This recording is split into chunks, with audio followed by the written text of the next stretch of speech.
Jafnaðarkaup. Í þessu myndbandi ætlum við að útskýra á einfaldan hátt hvað jafnaðarkaup og hvers vegna það felur oft í sér brot á ykkar rétti. Mörgu ungu fólki býðst nefnilega að vinna á svokölluðu jafnaðarkaupi, en með jafnaðarkaupi fá einstaklingar greitt sama tímakaup, hvort sem vinnan unnin á daginn, kvöldin eða helgar. Við ætlum að útskýra þetta með því að taka dæmi tvo ólíka einstaklinga, sem vinna sömu vinnu þar sem annar var greitt með dagvinnu og yfirvinnukaupi og hinn með jafnaðarkaupi. Við ætlum svo að skoða hvort þeir fái sömu laun fyrir sömu vinnu.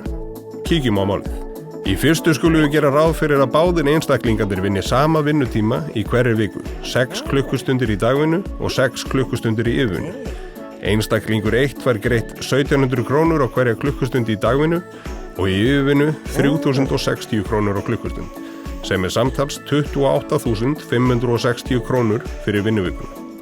Jafnaðarkaup jafnar munin milli dag- og yfirvinnukaups, þannig að einstaklingur fái greitt sama tímakaup hvort sem unnið á daginn eða á kvöldin.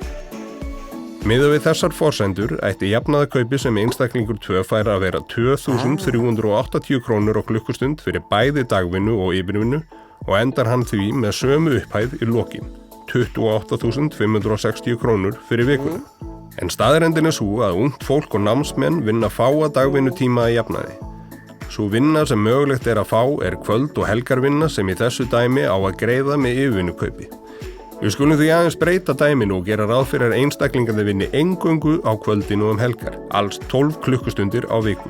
Fyrir þetta fær einstaklingur 1 nú aðeins greidda yfirvinnu, 3.060 krónur á klukkustund eða alls 36.720 krónur fyrir vikuna.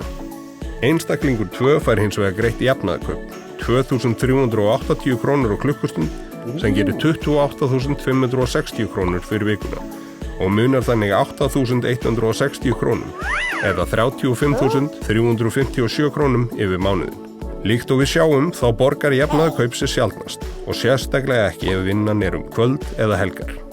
Munið: að skrá niður vinnutíma og geyma launaseðla, jafnaðarkaup borgar sig sjaldnast. Ef einhverjar spurningar vakna, hafðu samband við stéttarfélagið þitt eða okkar réttur@asi.is.